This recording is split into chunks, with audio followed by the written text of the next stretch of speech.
You want to get smart, fast. We get it. So let's cut right to the chase about something you've probably seen online, betting platforms. Mm.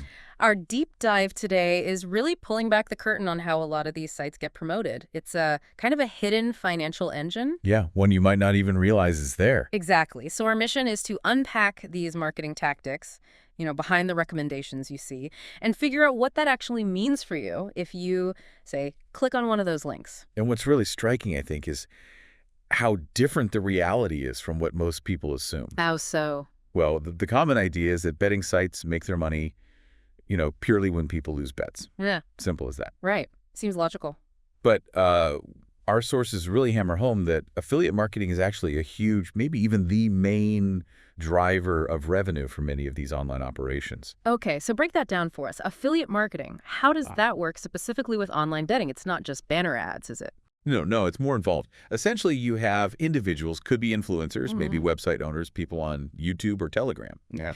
And they embed special links in their content. When you click that link, go to the betting site and sign up. Yeah. The person who sent you there gets paid. And importantly, this often happens right when you sign up, like before you've even thought about placing a bet. Wow. Okay, so it's like a finder's fee, basically. Sort of, yeah. But our sources mention something, something that pays out over the longer term for the referrer. Yes, the Revshare model. Exactly, Revshare. And this is where it gets, potentially more concerning for the user. How does that work? With Revshare, the affiliate doesn't just get paid for the sign-up. They actually earn a percentage of the money you lose on the platform. Over time. Over time, yeah. So the example given is like if you end up losing, say, $1,000, the person whose link you click might quietly pocket $200 of that loss. Yeah. It creates this ongoing financial link between your betting losses and their income. Right, that definitely changes the dynamic. So what does this mean for all those online reviews? The sites ranking the best betting platforms. Well, it raises a big question about objectivity, doesn't it? It sure does. The material we looked at suggests these affiliate payouts can seriously influence those rankings.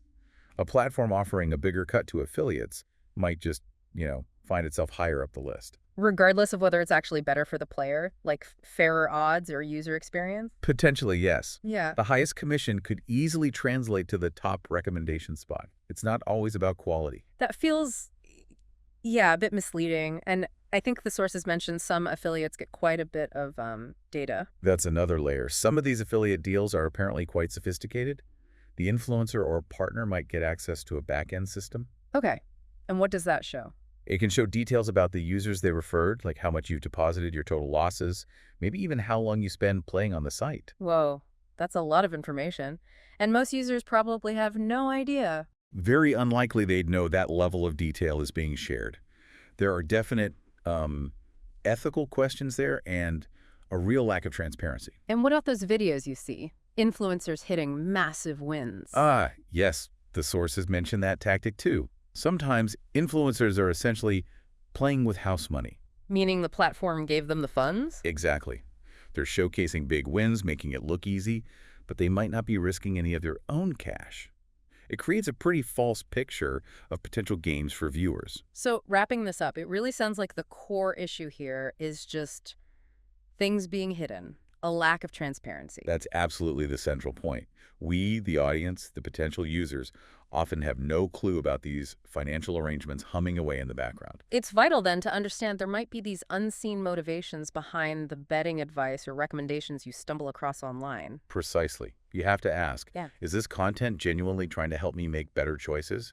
Or is it set up mainly to benefit the promoter? Which brings us to the key question for you, the listener.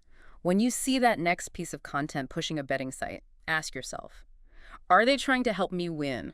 Or are they positioned to cash in every time I lose? It kind of reframes who the actual product is in that ecosystem. Yeah. So to sum up, look, affiliate marketing itself is a legitimate business model used everywhere online. Sure. But the way it's applied in online betting, according to our sources, really raises serious transparency flags. And it can create these deeply misaligned incentives. Definitely something to think about. So, a final thought for you. Next time you see someone online promoting a betting platform, pause for a second. Consider what unseen forces might be shaping that recommendation. What does it really mean to be an informed consumer in this space when the real incentives are often kept out of sight?